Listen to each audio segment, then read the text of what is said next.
Now brothers, the question is, everyone says we give Quran. Everyone presents a hadith of Rasulullah sallallahu alayhi wasallam. We prove that the Prophet sallallahu alayhi wasallam is a nur. We present verses of the Quran. They say that the Prophet sallallahu alayhi wasallam is a bashar. They present verses of the Quran. We say Allah Jalla wa Ala has blessed Rasulullah sallallahu alayhi wasallam with the knowledge of the unseen. They say Allah Jalla wa Ala has not blessed Rasulullah sallallahu alayhi wasallam with the knowledge of the unseen. They present verses of the Quran. We present verses of the Quran. They present the hadith of Rasulullah sallallahu alayhi wasallam. We present verses of the hadith of Rasulullah sallallahu alayhi wasallam. So how do we know the truth? How do we know who is on haqq and who is on batil? How do we differentiate between truth and falsehood? How do we do that? One hadith of Rasulullah sallallahu alaihi wasallam will be sufficient. Remember, and that is one hadith I want everyone to memorize. I want everyone to understand this hadith of Rasulullah sallallahu alaihi wasallam. And before the hadith, remember, this is a common practice. Our young people, they go to these people and they say, look, your Shaykhul Islam Ibn Taymiyyah, your great alim Ibn Taymiyyah said, celebrating and commemorating the birth of Rasulullah sallallahu alaihi wasallam is permissible. He says, prove it. We give dalil. Iqtida'u sirat al-mustaqim. He says that commemorating the birth of Rasulullah sallallahu alaihi wasallam is permissible. Not only permissible, a person, one who celebrates the birth of Rasulullah sallallahu alaihi wasallam will gain a great reward for his good intention of honoring the Prophet sallallahu alaihi wasallam. Who says this? The Ibn Taymiyyah says this.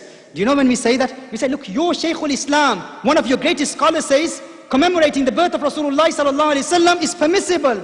And there is a reward for that. It is a mustahab practice. You know what they say? Okay, he made a mistake. He made a mistake. We don't take from Ibn Taymiyyah, we take from Quran and Sunnah. Aki, we take from Quran and Sunnah. We take Ikhwani, we take from Quran and Sunnah. We take from Quran and Sunnah. We don't take from Ibn Taymiyyah.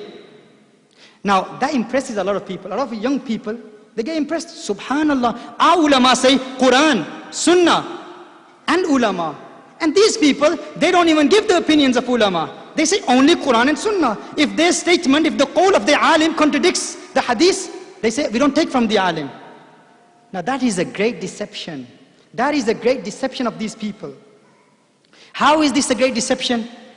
Follow this hadith of Rasulullah sallallahu alayhi wa sallam and you will understand this. The Prophet sallallahu alayhi wa sallam said, this is Sahih hadith. One hadith is in Sahih Bukhari, one is Sahih Muslim. As I said, from this day forth, brothers and sisters, you don't have to give dalail and mawlid. You don't have to give dalail and nur, bashar, ilm ghaib, hazir, nazir. Just understand this one hadith. Understand the mafhum and the concept of this hadith, the message that is conveyed by Rasulullah sallallahu alaihi wasallam in this hadith, and understand the practical method that I will give you to speak to these people. And inshallah, this will suffice. This will be sufficient. You won't need any other dalail after this. One hadith. Understand this one hadith of Rasulullah sallallahu alaihi wasallam. I will give you references of 3-4 hadiths, but the mafhum of the hadith is the same.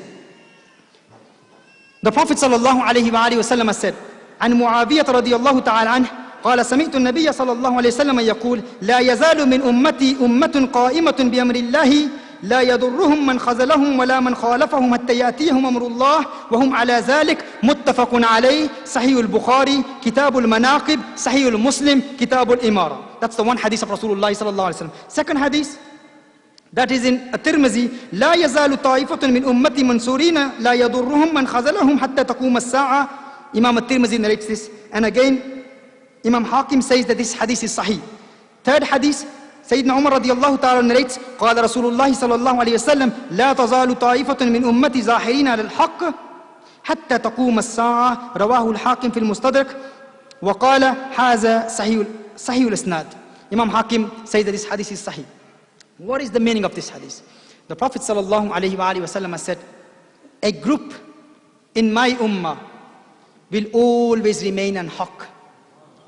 One group in my ummah, from the time of Rasulullah sallallahu alayhi wa sallam till the day of judgment, from the time of Rasulullah sallallahu alayhi wa sallam till Yawmul Qiyamah, there will be one group which will remain on haqq.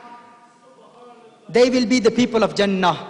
They will be the true ummah of Rasulullah sallallahu alayhi wa sallam. From the time of Rasulullah sallallahu alayhi wa sallam till the day of judgment, one group will always remain in the ummah of Rasulullah sallallahu alayhi wa sallam. Meaning, they will always be true believers, true followers of Islam. From the time of Rasulullah sallallahu alayhi wa sallam till when? Till the day of judgment. Have you understood this hadith? Keep that in your mind now. Keep that in your mind.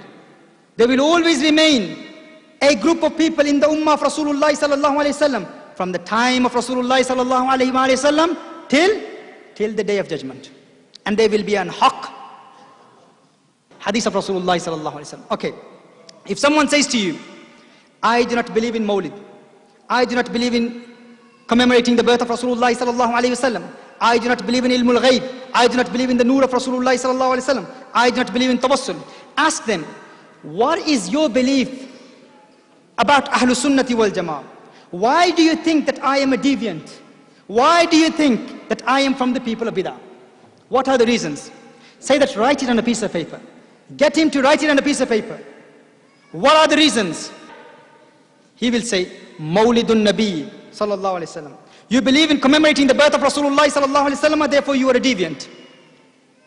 Okay, what else? Ilmul ghaib. What else? You commemorate the gatherings of the awliya, Gyarve Sharif. What else? You believe in going to the mazarat of awliya.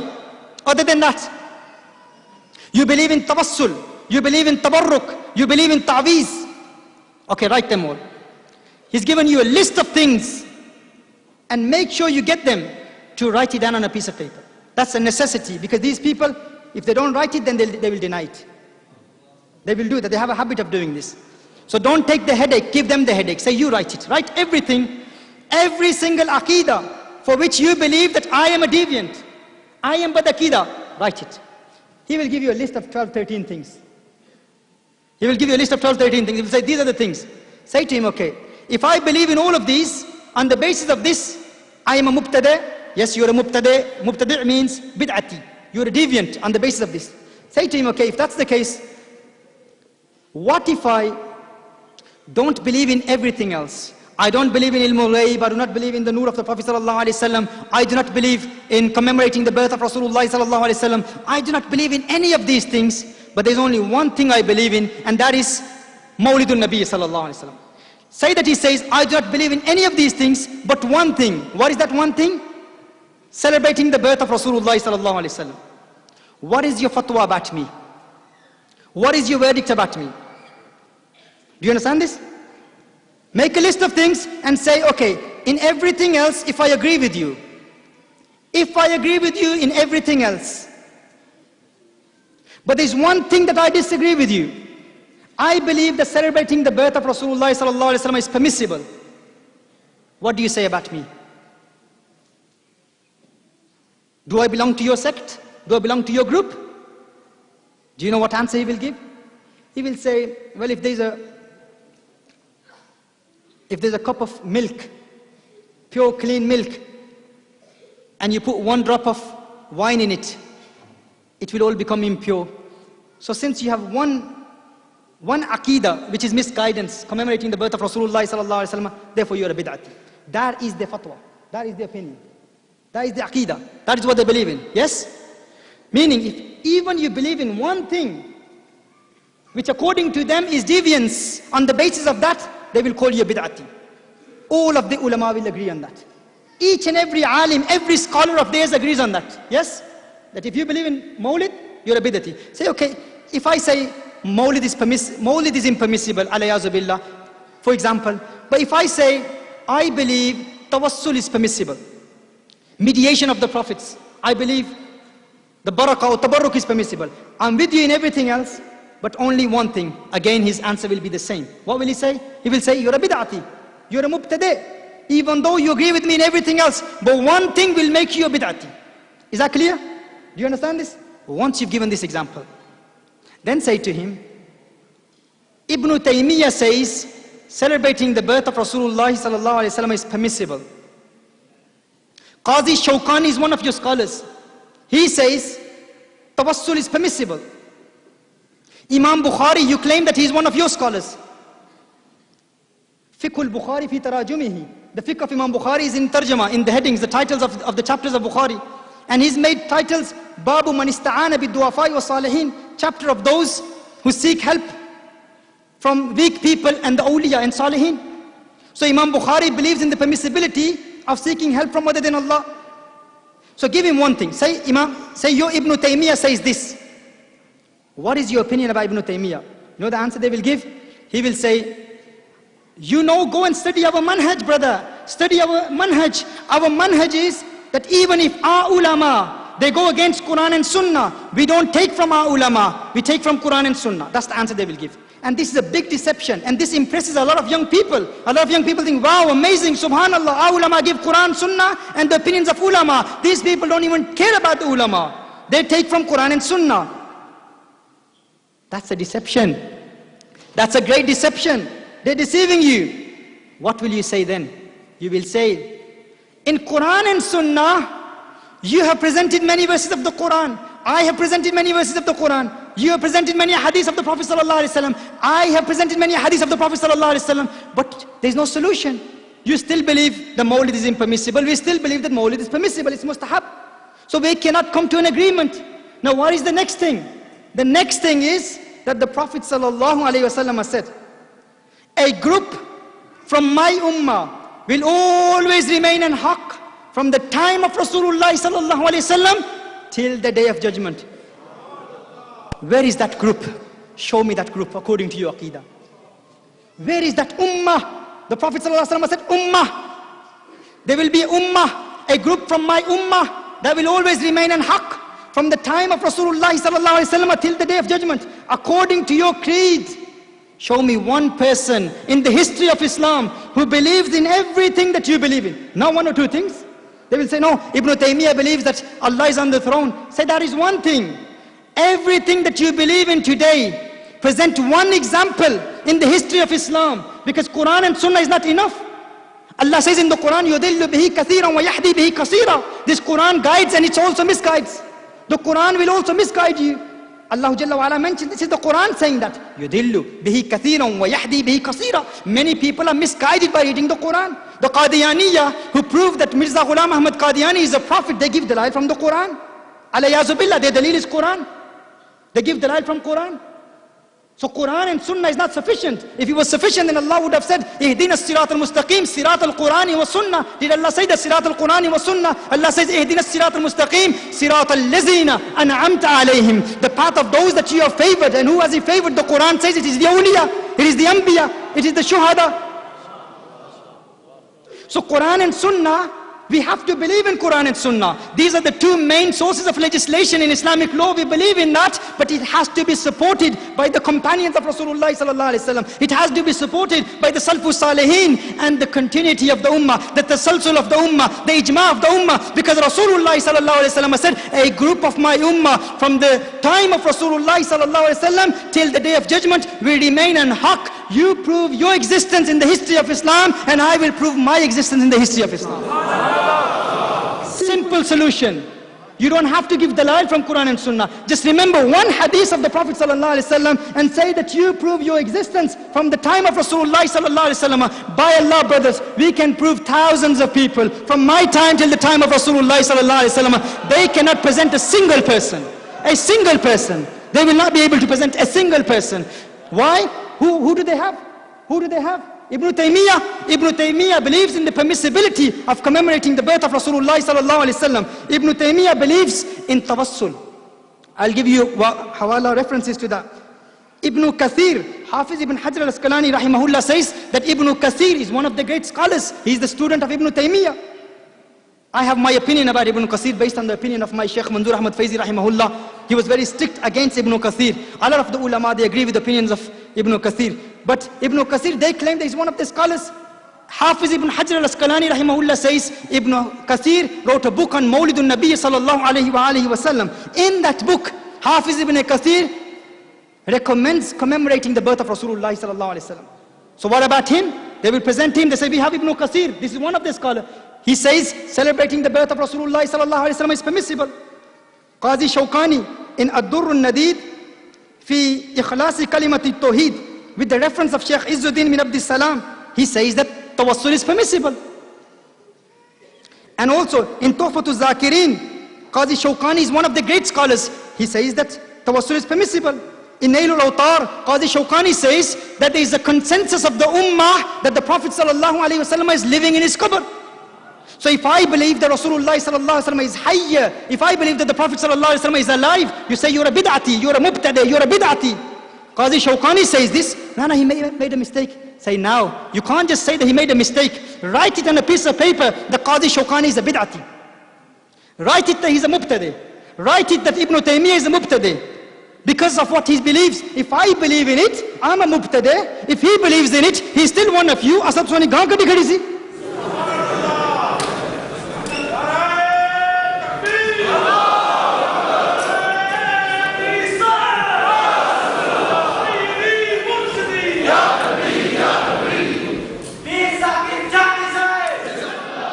जो बात हम कह रहे हैं वही इब्न तैमिया कह रहा है। इब्न तैमिया वो आपकी फुप्पी का बेटा है, सुन्नियत उसकी फुप्पी की जागीर है, वो वही बात कहता है तो वो आपका प्यारा, और हम कहते हैं तो हम बिदअती। काजी शौकानी कहता है तो वो तुम्हारा। तो इसलिए जरूरी है, it's necessary you get them to write it on a piece of, say here is a list of people, write it that he is a bid'ati. And if this person doesn't write that he is a bid'ati, then there's no point of debating with him. That shows that he's not sincere. There's no sincerity. He's not mukhlis. If he was mukhlis, he would write it. That's a basic principle, isn't it? That is justice. It's fair, isn't it? If we believe in something and we are bid'atis, if he believes in that and he says, no, but in everything else, he's with us. Well, that's what we said in the beginning. If I believe in everything else that you believe in, but if I believe that Mawlid is permissible, what do you say about me? Bid'ati, one drop of wine in a glass of water, in a glass of milk, makes everything impure. So if I am a mubtadi based on one belief, then why isn't Ibn Kathir a deviant based on one belief? Write it. Get them to write it on a piece of paper. If he doesn't write it, there's no benefit of discussing. He's not sincere. If he's sincere, get him to write it on a piece of paper. Then Qazi Shawkani. Then Ibn Kathir.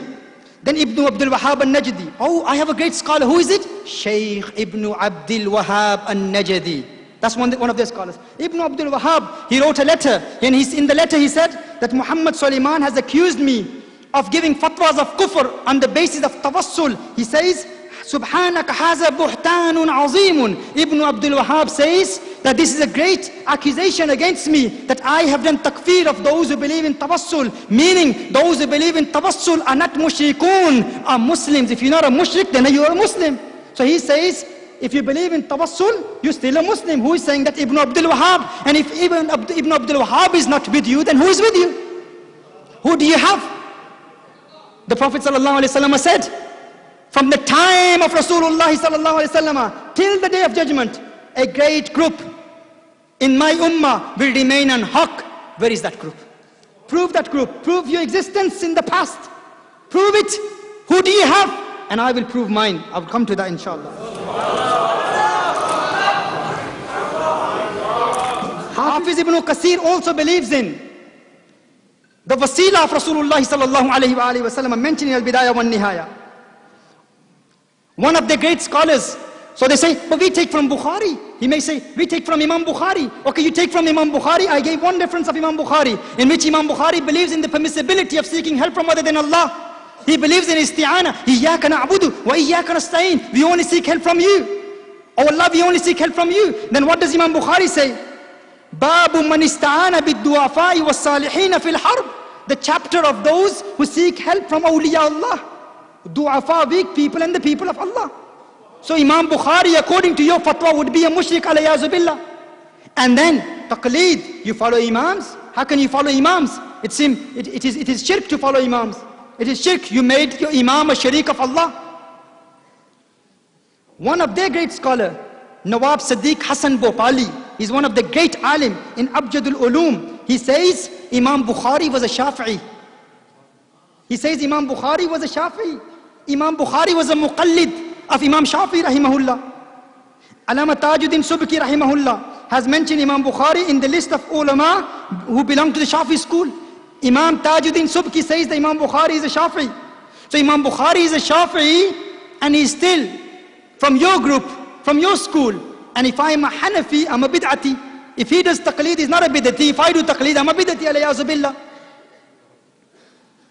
So they don't even have Imam Bukhari. Imam Nawawi mentions the hadith, A'inuni ya ibadallah, A'inuni ya ibadallah, the famous hadith of seeking help from other than Allah. The Prophet ﷺ has mentioned this. When you are in need, you say, A'inuni ya ibadallah. Help me, O people of Allah. Help me, O people of Allah. A'inuni. A'inuni ya ibadallah. And Imam Nawawi says, this is a mujarrab practice. We've experimented it many times. And who do they call upon? They call upon those that they can't see. A'inuni ya ibadallah. This is rijalul ghaib. These are people of Allah. Ya. They say you can only apply the word ya for people that you can see. People who are in front of you. Imam Nawawi mentions this hadith of Rasulullah sallallahu alayhi wasallam, and he says this is something that we have experimented many times, and the people of Allah, they come and they help us. Who are they calling upon? A'inuni ya ibadallah. Ya ibadallah. A'inuni. Help me. What is the direct translation of help me? Al-madad. Al-madad. Al-madad. A'inuni means al-madad. A'inuni means al-madad. Ya. We apply ya. A'inuni al-madad. Ya. Ibadallah Ghaus-e Azam. Ibadallah Fariduddin. Ibadallah Nizamuddin. Ibadallah Mu'inuddin. A'inuni ya Ibadallah. Help me, O people of Allah. Al-madad ya Ghaus-e Azam. That's why we say imdadakun. Imdadakun.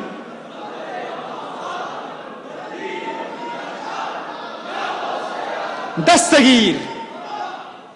So if they believe in this, देखा ना इमदाद कुन ऐसे ज़बानी याद है, बरतानिया के बच्चे और इमदाद कुन फारसी में याद किए हुए हैं माशाअल्लाह, अल्हम्दुलिल्लाह, अल्हम्दुलिल्लाह. So he's not one of you. Ibn Hibban, they often quote Ibn Hibban, a great scholar of hadith, a great muhaddis. Ibn Hibban, we believe in him. In ilm of Jarh and Ta'dil, they quote him in his Kitab al-Thiqat. Ibn Hibban mentions, he says, فَزُرْتُ قَبْرَ عَلِيِّ بْنِ مُوسَى الرِّضَى صلوات الله على جده وعليه ودعوت الله إزالتها عني إلا أستجيب لي وزالت عني تلك الشدة وهذا شيء جربته مرارا فوجدته كذلك. Ibn Hibban says, I go to the mazar, to the darbar, to the qabr of Ali bin Musa al-Rida, a waliullah. And then he says, I do dua and Allah subhanahu wa ta'ala accepts my du'as. And he said this is something I've done many times. Ibn Hibban believes in the permissibility of going to the graves of awliyaullah and making dua. Who else do they have? Ibn al-Qayyim. Read Kitabur. These are the people that they will give. So you will give them a list of things and then say, make a list of people who you have in the history of Islam, who follow your manhaj. They will give you names of people. These are the names, nothing more. They don't have anyone else. These are the names. These are the people they have. The Prophet sallallahu alayhi wasallam said, there's a hadith in Tirmizi, hadith in Sunan al-Tirmizi, a very important hadith. Rasulullah sallallahu alayhi wasallam said, عن سليمان بن بريدة رضي الله تعالى عنهما عن أبيه قال رسول الله صلى الله عليه وسلم أهل الجنة 20 و100 صف 80 منها من هذه الأمة 40 منها من سائر الأمم 40 من سائر الأمم. رواه الترمذي في السنن وابن ماجه في السنن. Rasulullah sallallahu alayhi wasallam said, on the day of judgment, people of Jannah, there will be 120 saf, 120 rows of the people of Jannah. How many? 120 sufuf, 120 rows of the people of Jannah. And Rasulullah sallallahu alayhi wasallam said, 40 of them will be from the of the previous prophets and the messengers. Rasulullah sallallahu alaihi wasallam said, 80 of them will be from my ummah. 80 of them will be from my ummah. 80 sufuf from the ummah of Rasulullah sallallahu alaihi wasallam. They cannot present 8 people to fill those 80 sufuf. And each saf will have millions of people from the ummah of Rasulullah sallallahu alaihi wasallam. If we are mushrikun, then we ask them, present your people, you have no one. Rasulullah sallallahu alaihi wasallam said, 120 sufuf. There will be 120 rows, and how many will be from the previous prophets? How many?